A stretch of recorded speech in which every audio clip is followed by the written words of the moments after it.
Aitaren, eta Semearen, eta Espíritu Santuaren izenean, jauna zuekin. Pues queridísimos hermanos, vamos a celebrar esta misa y la que vamos a pedir de modo especial por los 5 policías forales fallecidos ayer, trágicamente.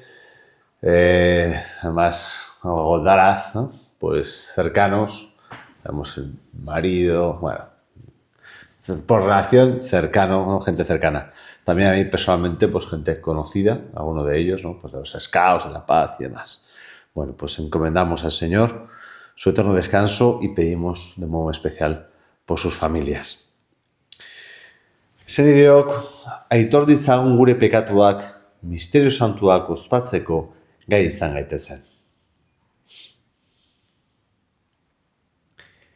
Jesus jauna, bihotz urratua salbatzera bidalia, erruki jauna.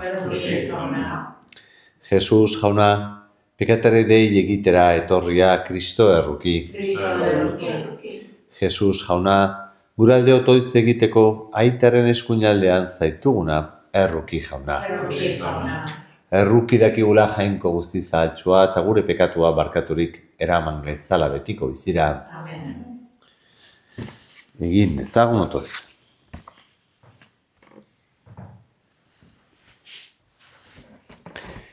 Jainko jauna, egizu mundu honek zure asmoen neurrian aurrera egin dezala. Emaiezu herri guztiei egiazko pakea, eta Lizari zure zerbitzu santuan zintzoki irauteko poza. Zure seme Jesukristo gure jaunaren bitartez, zurekin eta Espiritu Santuarekin batean, jainko tarrege bizi baita gizaldi eta gizaldietan. Amen.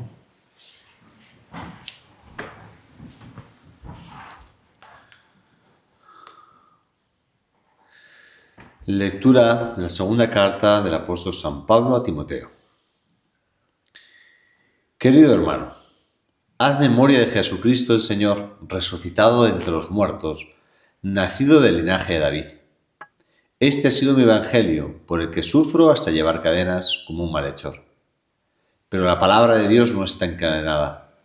Por eso lo aguanto todo por los elegidos, para que ellos también alcancen la salvación lograda por Cristo Jesús con la gloria eterna. Es doctrina segura. Si morimos con Él, viviremos con Él. Si perseveramos, reinaremos con Él. Si lo negamos, también Él nos negará. Si somos infieles, Él permanece fiel, porque no puede negarse a sí mismo. Sígueles recordando todo esto, avisándoles seriamente en nombre de Dios que no disputen sobre palabras. No sirve para nada y es catastrófico para los oyentes. Esfuérzate por presentarte ante Dios y merecer su aprobación como un obrero irreprensible que predica la verdad sin desviaciones. Palabra de Dios. Responderemos: Señor, enséñame tus caminos. Señor, enséñame tus caminos. Señor, enséñame tus caminos, instrúyeme en tus sendas. Haz camine con lealtad, enséñame, porque tú eres mi Dios y Salvador. Señor, enséñame tus caminos. El Señor es bueno y es recto, y enseña el camino a los pecadores. Hace caminar a los humildes con rectitud, enseña su camino a los humildes. Señor, enséñame tus caminos. Las sendas del Señor son misericordia y lealtad para los que guardan su alianza y sus mandatos. El Señor se confía a los que lo temen y les da a conocer su alianza. Señor, enséñame tus caminos. Aleluya. Aleluya. Aleluya.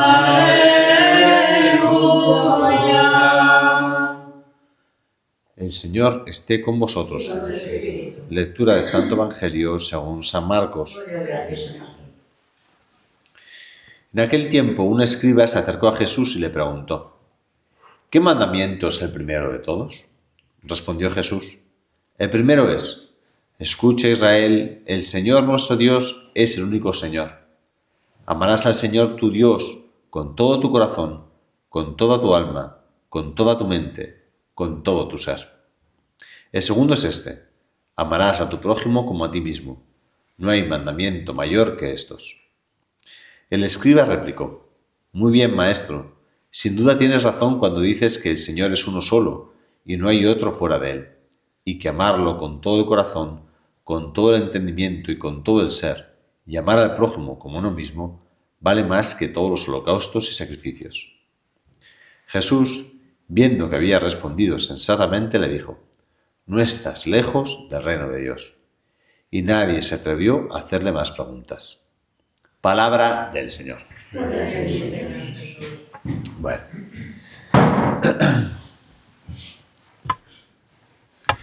Es, pues, como siempre, preciosa la palabra del Señor y, como decíamos con el salmista, ¿no? Podemos hacer esta oración: Señor, enséñame tus caminos, ¿no? Dice que el Señor enseña su camino a los humildes, ¿no? Que hace caminar a los humildes con rectitud. Pues vamos a pedirle al Señor, primera cosa, que nos regale este don de la humildad, de andar en verdad, de sabernos, pues eso, sus criaturas amadas, ¿no? Sus hijos amados, y que nos eduque, como un padre o una madre educa a sus hijos, ¿no? Pues con toda paciencia, con toda firmeza, ¿no? Con mansedumbre, con bondad, con todo cariño. Un padre siente ternura por sus hijos, pues así nos vaya educando en el camino de sus mandatos, de lo que nos lleva a la gloria, al cielo, verdaderamente, ¿no? Los caminos del Señor, no los caminos del mundo, ¿no? Y pues en ese caminar del Señor, el Señor nos da una lección. Oye, ¿cuál es el mandamiento principal, ¿no? Lo primero, pues eso, escucha al Señor. Y en esa escucha, ¿no? El Shema, que es el primer mandato, la gran oración del pueblo de Israel, nuestros padres en la fe, vamos a decir, pues en esa oración, ¿no? ¿Qué escuchamos? Primero, amarás al Señor tu Dios con todo tu corazón, con toda tu mente, con todas tus fuerzas, ¿no? Es decir, el Señor te quiere regalar pues lo que Él es, lo que el mismo Jesucristo es, ¿no? Con todo tu corazón, con ese corazón traspasado, con toda tu mente, con esa mente coronada de espinas, con todas tus fuerzas, con todos tus miembros, ¿no? Como Cristo, crucificado, marcado, ¿no? Por esas santas llagas con los clavos. Es decir, el amor hasta el extremo. Lo que Jesucristo ha vivido, ese amor radical, el amor al Padre, en obediencia al Padre y en amor a la humanidad, es el mismo amor que Él quiere darte a ti. No como un super esfuerzo, sino como el amor de Dios, ¿no? El mismo amor de Jesucristo, ese que se te da, ¿no? Y puedes amar de esta manera lo que es imposible para el hombre, pues el Señor te lo puede y te lo quiere conceder, ¿no? Amar así en esa totalidad. Y de ahí, ¿no? El segundo mandamiento: amarás al Señor, ¿no? Y amarás a tu prójimo como a ti mismo. Este mandamiento que va como en dos partes. Tú no puedes amar al otro si no te amas a ti. Si tú tienes una imagen desfigurada de Dios y una imagen desfigurada de ti mismo, pues eres incapaz de amar al prójimo. Digo, pues amarás al otro, pues eso, no sé, si tú te menosprecias, si te consideras indigno, pues mirarás al otro con esa mirada sucia, torcida, de indignidad, no sé cómo decirlo, ¿no? De inseguridad, de miedo. Cuando en cambio te sabes amado por el Señor, puedes ser libre para poder amar a los demás también con esa libertad, ¿no? Entonces, pues gran sabiduría, y estos pues son los caminos que el Señor nos tiene que enseñar, nos tiene que ir educando, pues para hacernos libres para amar, ¿no? Y me quería fijar también en la primera lectura que hemos escuchado. Dice también San Pablo, recuerda, ¿no?, a Timoteo algo muy importante, ¿no? Dice, es doctrina segura. Es doctrina segura. ¿Cuál? Que si morimos con Él, viviremos con Él. ¿Qué quiere decir eso de si morimos con Él, ¿no? Pues si tú vives toda tu vida con el Señor, en el momento de la muerte, si tienes amistad con el Señor, si vives en esa relación de amor con el Señor, de amor al prójimo, de amor a ti mismo, pues no tienes que temer nada, ¿no?, en el momento de la muerte. La muerte es el paso a la vida verdadera, no sé cómo decirlo. El amor, dice la palabra, que expulsa el miedo, ¿no? Y el miedo también a la muerte. Palabras muy ciertas, más pues después del drama que estamos viviendo, ¿no?, de estos 5 pues policías forales muertos, ¿no?, trágicamente. Si vivimos con Cristo, ¿no?, si morimos con Cristo, viviremos con Él. Y a mí me traía a la memoria esto de, creo que es San Luis Gonzaga, ¿no?, este santo jesuita, que le dicen, oye, ¿qué harías tú en el momento, ¿no?, si te enteras que ahora de pronto va a llegar el Señor, va a llegar el fin del mundo, ¿no?, y va a llegar tu muerte? ¿Qué harías? Entonces van, ¿no?, comentando distintos, ¿no? Pues iría a confesarme, iría a, yo qué sé, a hacer penitencia, iría a rezar a la capilla. Y San Luis Gonzaga, pues seguiría haciendo lo que estoy haciendo. Pues estoy jugando, pues estaría jugando. ¿Por qué? Porque ya vivo, ahora, actualmente, vivo en esa relación con el Señor. Si vivo con Cristo durante toda mi vida, en el momento de la muerte también, y así, si muero con Él, viviré eternamente con Él, ¿no? Esa es la actitud, pues, correcta, ¿no?, que tenemos que pedir al Señor, ¿no? Bueno, vamos a pedirle, pues que nos conceda este perseverar en el amor, recibirlo, por eso celebramos la Eucaristía, nos llenamos de Él para poder, recibiendo su amor, amar también así nosotros al prójimo, a nosotros mismos y a Dios. Pues que así sea.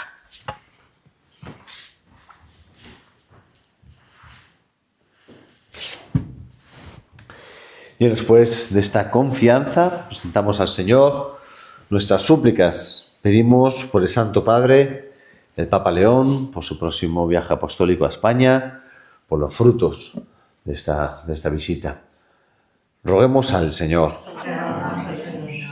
Pedimos por la conversión de todos los líderes de las naciones que tienen poder y autoridad, para que trabajen por el bien común, por la justicia, por la paz. Roguemos al Señor.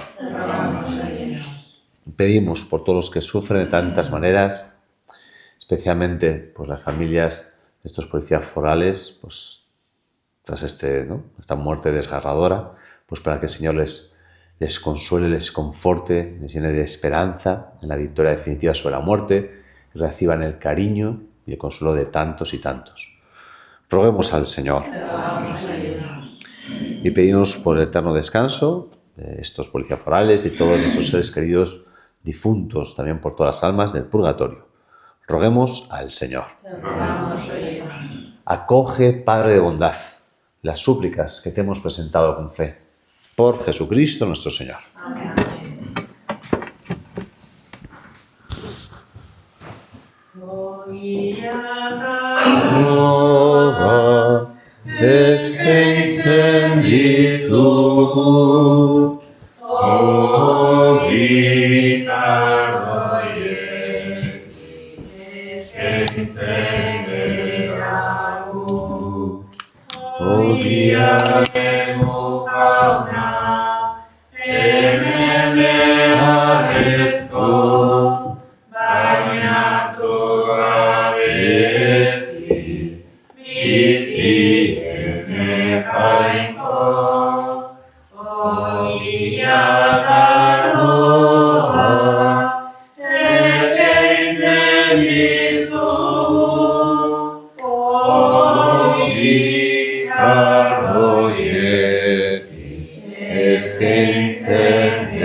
Senediok, egin dezagun otoiz guztio batean, Eliza osoaren oparia jainkoari eskaintzekoan. Zure bihotzean uste ondugula etorri gera, Jauna, gure eskaintzeekin. Zure grazia lagun ospatzen dugun sakramentuak garbi gaitzala. Jesukristo gure Jaunaren bitartez.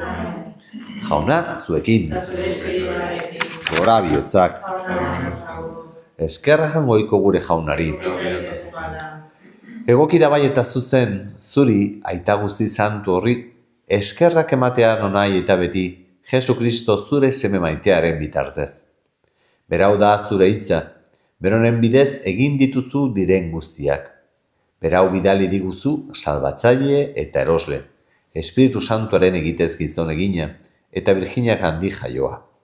Berak zure nahia betetzeko, eta zuretzat herri santu bat irabazteko, gurutzean besoak zabaldu zituen, eta heriotza ezereztuz, nagusi agertu piztuera. Horregatik, aingeru eta santu guztiekin, guk ere zure ospe eta aintza gorezten ditugu, bihotz batez kantari. Santu, santu, santua, diren guztien jainko Jauna, zeru lurra bete didauzka zure diztirak, Osana zeru goienetan, bedenkatua Jauna izenera, datorrena, osana zeru hoietan. Santu zera bai jauna eta santutasun guztiaren iturri. Santo gizkizu badago gitardo hauek zeure espiritua izuriz, Jesu Kristo gure jaunaren gorputz eta odol guretzat egin daitezen. Berak saldu zutenean eta bere gogoz uruzera zijoala, ogia hartu, eta eskerrak emanez atitu zuen, eta bere ikasleei eman zian ezanez. Artzazue eta jan guzio kontatik, hau nire gorputza data, zuen zat emango dena.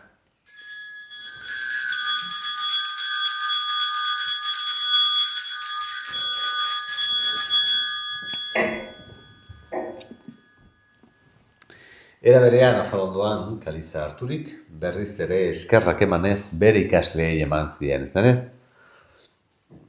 Artzazue eta edan guzio kontatik, hau nire odolaren kaliza data, itun berri eta betikoaren odola, zuentzat eta askorentzat pekatuak barkatzeko isuriko dira, egizue hau nire oroigarri.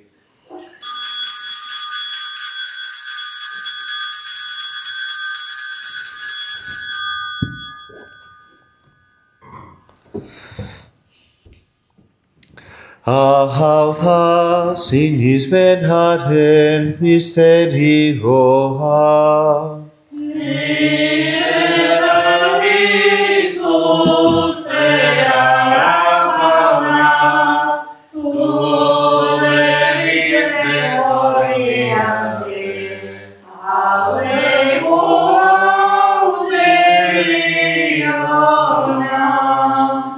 Horregatik jauna, zure semearen eriotza eta piztura gogoratuz, biziaren ogia eta salamenaren kaliza eskaitzen dizkizugu zuri eskerrak emanez, aldarean zeure zerbitzari onartu gaituzulako. Eta palki eskatzen dizugu Kristoren gorputza eta odola hartzen ditugunok, Espiritu Santuak batekin gezela. Gogoan izan jauna, mundu guztian zabalduri dagoen zeure eliza. Eramazu maitasun osora, Leon gure eta santorekin, Florentzio gure gozteanarekin, eta lizgizon guztekin batean. Era berean, izan gogoan jauna, pizteko itxaropenean joan diren gure senideak, bereziki, los 5 policías forales, eta hildako guztiak ere, arizazu zeur arpeiaren argitan. Errukizakizkigu arren gu guztio betiko bizia iritzezagun, Jangoikoaren ama Maria Virginia doatxoarekin, haren senar Jose Santorekin, apostolu santuekin eta gizalde guztietan, zure adizkide izan diren santuekin, haiekin batean gorez ezagun. Jesu Kristo zure semearen bitartez.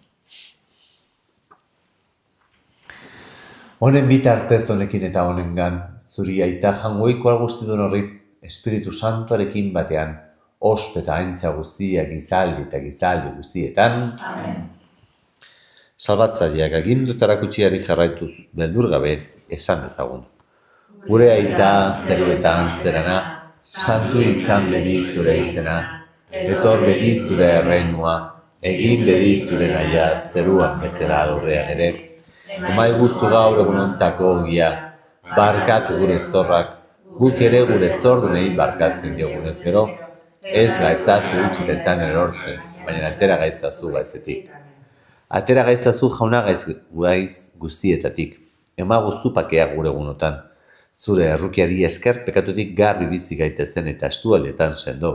Betiko zorinaren itxaropenean, Jesu Kristo gure salbatzailea, noiz etorriko den zain gaudela.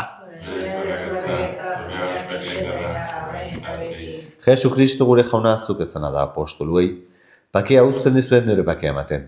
Begira zeure elizaren sinismenari eta ez gure pekatuei.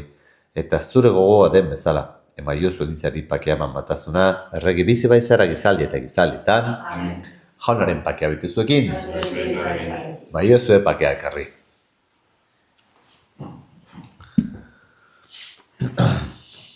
Jangoikoaren mildotxa, zuk entzen duzu munduko pekatua, erruki jauna, Jangoikoaren mildotxa, zuk entzen duzu pekatua, erruki jauna.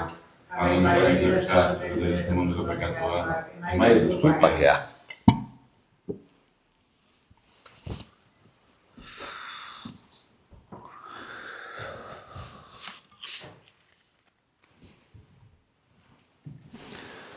Hona hemen jagoikoaren hildotxa, hona munduko pekatuak entzen duena, zoriontsuak jaunaren maira behituak. Jauna, ni ez naiz inor unibertsian sartzeko, baina zazpitz bat eta sendatuko naiz.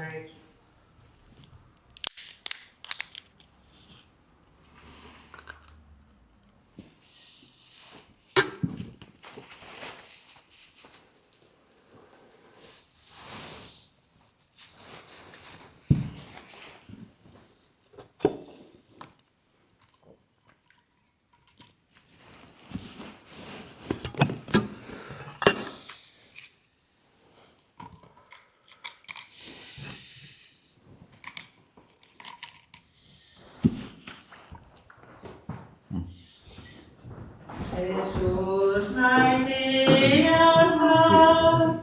azkena faria, zera eman nahi, arrota horia, guretzat zatlari, hiltzeko farea, maitasuna zeukan, bihotza mendian, gurtu zagun beti, Jesus jainko jauna, sakramentu hontan, gurekin dagoena.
Egin dezagun utoiz.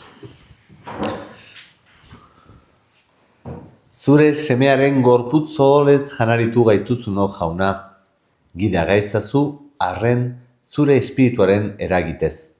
Zu egitez eta benetan aitorturik, eta ez mingainez eta hitzez bakarrik, zeroetako erreinuan sartzea iritsi dezagun. Jesucristo gure jaunaren bitartez. Jauna, zuekin. Bedeinkaza izatela jangoikoa guztidunak, aitak eta semeak eta espiritu santuak. Zoazte jaunaren pakean. Oh Maria,